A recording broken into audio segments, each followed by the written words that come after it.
पर नीचे जो मैंने किया ना, तो उसकी वजह से थोड़ी एनर्जी वेस्ट हो गई मेरी।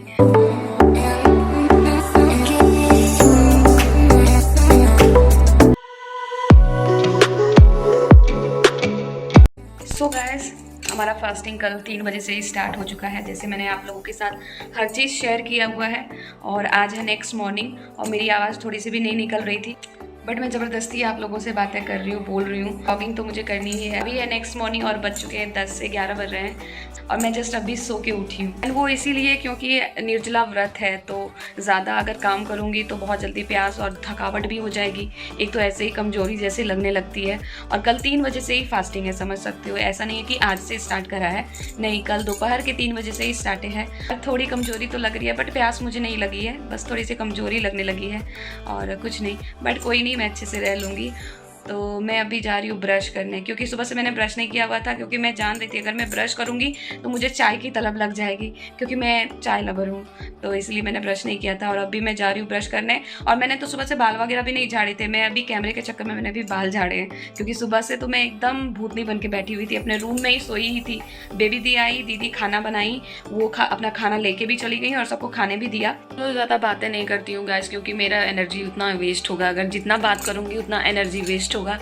तो मैं जा रही हूँ अभी ब्रश करने। और मैंने आपको कल ही बताया था कि हमारे यहाँ ब्रश करने के भी कितने नियम हैं, तो मैं वही अभी नियम करने जा रही हूँ। तो चलो आपको भी दिखाती हूँ, एंड किस किस के यहाँ पे ये नियम होता है ये भी बताना। और मैं सुबह से इतनी भूतली बन के रेडी थी ना कि मैंने बाल भी नहीं झाड़ा था। मैं अभी कैमरे के लिए, ब्लॉगिंग करने के लिए बाल झाड़ के थोड़ी सी रेडी हूँ। ईशू को मेरी मम्मी जी अपने पास लाके सुला के रखी थी, क्योंकि ये मुझे बहुत तंग करती है और मेरा अभी आदत नहीं है इतना लंबा फास्टिंग करने का, इसीलिए मम्मी ही रखती हैं उसको। तो ये मैं दतून उठा रही हूँ, क्योंकि ये दतून वाला अभी नियम करना मैंने आपको बताया था। और मेरे घर में नीचे चापा नल है गाइस, तो मैं आज इसी से मतलब ब्रश करूँगी, क्योंकि ये शुद्ध पानी होता है। ऑल डन हो चुका है और थोड़ी एनर्जी थोड़ी कम लग रही है, क्योंकि ऊपर नीचे जो मैंने किया ना, तो उसकी वजह से थोड़ी एनर्जी वेस्ट हो गई मेरी। तो फिलहाल अब मैं जा रही हूँ फ्रेश होने के लिए, नहा के आके साड़ी पहनूंगी, पूजा करूंगी और उसके बाद फिर से सो जाऊंगी। तो मैं आती हूँ फ्रेश होके गाइस। वैसे तो आज मम्मी मुझे बोली थी कि तुम पूजा नहीं भी कर सकती हो, लेकिन मुझे पूजा करने का मन था, इसलिए मैंने ये पहना है पिंक कलर का साड़ी, जो कि मेरा फेवरेट कलर है, आप लोग जानते ही हो। और ये साड़ी थोड़ी हल्की है, तो मैंने यही प्रेफर किया, क्योंकि अभी फास्टिंग है, थोड़ा हैवी साड़ी पहनना ठीक नहीं होगा। तो चलो चलते हैं पूजा करने। मैंने आधी एनर्जी तो मेरे फ्रेश होने में ही वेस्ट हो गई। पता तो मैंने रंगी ही नहीं, मैं आलता रंगती हूँ पहले। आलता बिना रंगे हुए तो श्रृंगार अधूरा है, तो जल्दी से मैंने आलता रंग लिया। छोटी छोटी चीज़ों से कितनी खूबसूरत लगने लगती है एक औरत।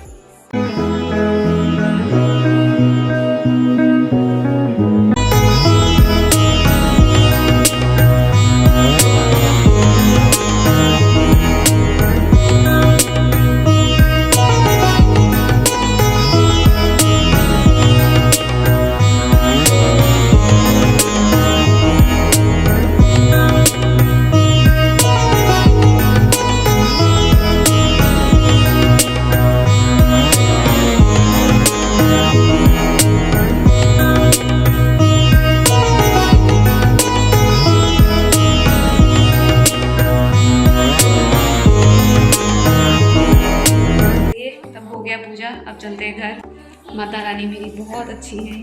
पूजा करके आने के बाद सबसे पहले तो मैंने अपना ड्रेस चेंज किया, क्योंकि साड़ी में मैं ज़्यादा देर रह नहीं सकती, ये आप लोगों को भी पता होगा। और अभी तो फास्टिंग है, इसीलिए साड़ी पहन के रहना मेरे लिए और अनकंफर्टेबल हो जाता है। तो मैं बहुत थक गई थी। और ये देखो, ईशू के पास जैसे मैंने अपना सर रखा उसके गोदी में, तो मुझे बहुत प्यार करने लगी, क्योंकि आज इसको भी मालूम पड़ गया था कि मम्मा का तबीयत शायद ठीक नहीं है, मम्मा को अच्छा नहीं लग रहा है। नहीं तो ऐसे किसी दिन अगर मैं इसके गोदी में सर रखती थी ना, तो ये फट से मेरा सर मतलब नोचने लगती थी। लेकिन आज देखो कितने अच्छे से सुला रही है, प्यार कर रही है। और ईशू ने भी आलता रंगा है, देखो कितने सुंदर लग रहे हैं उसके पैर गाइस। एंड फाइनली मेरा फास्ट कंप्लीट हो चुका है। ये नेक्स्ट मॉर्निंग का वीडियो है। तो मैं उठ के सबसे पहले भगवान जी को प्रणाम करके थैंक यू बोल रही थी कि थैंक यू, इतना लंबा 40 घंटे का ये फास्टिंग आपने अच्छे से कंप्लीट करवा दिया मेरा, तो इसके लिए तो थैंक यू बोलना बनता ही है। तो जल्दी से आज भी वो दतून वाला नियम करना है। और देखो कितनी अच्छी सुबह हो गई है।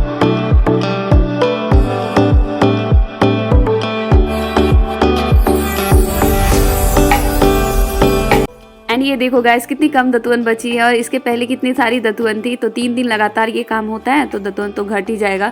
तो मैंने यहाँ पे दतुअन दे दिया है भगवान जी को, और उसके बाद जल्दी से मैं फ्रेश हो जाऊंगी। ब्रश कर लिया है मैंने और अब मैं जा रही हूँ फ्रेश होने के लिए, उसके बाद मिलती हूँ आप लोगों से। हो चुका है सब चीज़ और मेरी आवाज़ थोड़ी दबती जा रही है। अब मैं जा रही हूँ नीचे और कुछ नियम है वो कर लूँगी, उसके बाद आके डायरेक्ट पानी पीऊँगी मैं।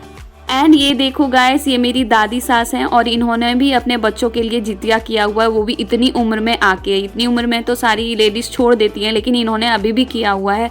तो मैं उनसे मजाक कर रही थी कि दादी मैं पकड़ के ले जाऊं, तो ये बोल रही थी दादी कि नहीं मेरे में ताकत है, तुम लोग अपना देखो। ऐसे ही मजाक मस्ती हमारा चलते रहता है। तो उसके बाद नहा धो के फ्रेश होके आने के बाद मम्मी यहाँ पर पूजा कर रही हैं अपने पितृदेव लोगों को और चालों और सियारों को। मतलब आज के दिन मूंग बहुत स्पेशल होता है, उसको चढ़ा रही हैं, दूध चढ़ाएंगी एंड उसके बाद फिर ये प्रसाद हम लोग खा लेंगे एंड देन उसके बाद हम लोग कुछ खाना खा सकते हैं। तो यहाँ पे पूजा मम्मी कर रही है, मैं बगल में बैठ के देख रही थी। पूजा हो चुकी है, फिर लास्ट में हम लोग सबको प्रणाम कर लेंगे और उसके बाद फिर मम्मी हम लोगों को प्रसाद देगी।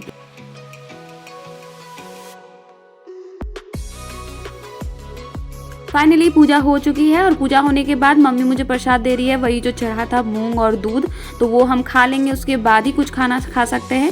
तो सबसे पहले मैं मम्मी दोनों बैठ के यहाँ पे खा लेंगे। और ये देखो मम्मी उठा रही है, जो प्रसाद है वो उठा के रख देंगी, सबको बांटना होगा। और ये वाला जो दोना था ये हम और मम्मी दोनों खाएंगे और बाकी जो बचा रहता है चालों सियारों का वो मतलब छत पे फेंक दिया जाता है। उसके बाद ऊपर आने के बाद मम्मी मुझे मक्खन दे रही थी कि नहीं पहले मक्खन खा लो, जिससे क्या होता है ना कि गला सॉफ्ट हो जाता है और छिलता नहीं है। मुझे तो लग रही थी पानी की तलब, तो सबसे पहले मैंने पानी पिया, जो कि मुझे बिल्कुल भी अच्छा नहीं लगा। शायद इतनी देर होने के बाद 40 घंटे के व्रत के बाद पी रही थी इसीलिए। फाइनली पानी वानी सब हो जाने के बाद मैं मम्मी दोनों बैठ गए खाना खाने, क्योंकि 40 घंटे का व्रत समझ सकते हो कितनी भूख लगी होगी। लेकिन जब हमने खाया ना तो हमें खाने का मन भी नहीं कर रहा था, ऐसा लग रहा था कि थोड़ी देर और आराम कर लेते उसके बाद ही खाती हूँ। लेकिन खाने के बाद बहुत थकावट हो गई थी। फिर शाम होते होते हम लोग आ गए अपने दूसरे वाले घर गाइस। तो देखो मैं जैसे मम्मी को प्रणाम कर रही थी आते टाइम, तो ईशु ने भी अपनी दादी को प्रणाम किया। ये देखो, तो ये होते हैं संस्कार, बच्चे जैसे देखते हैं ना वैसे ही सीखते हैं। इसी के साथ जितिया का व्रत मेरा अच्छे से कंप्लीट हो गया और इस ब्लॉग का भी यहीं पे एंड होता है गाइस। मिलते हैं नेक्स्ट ब्लॉग में, बट जाते जाते चैनल को सब्सक्राइब जरूर कर देना।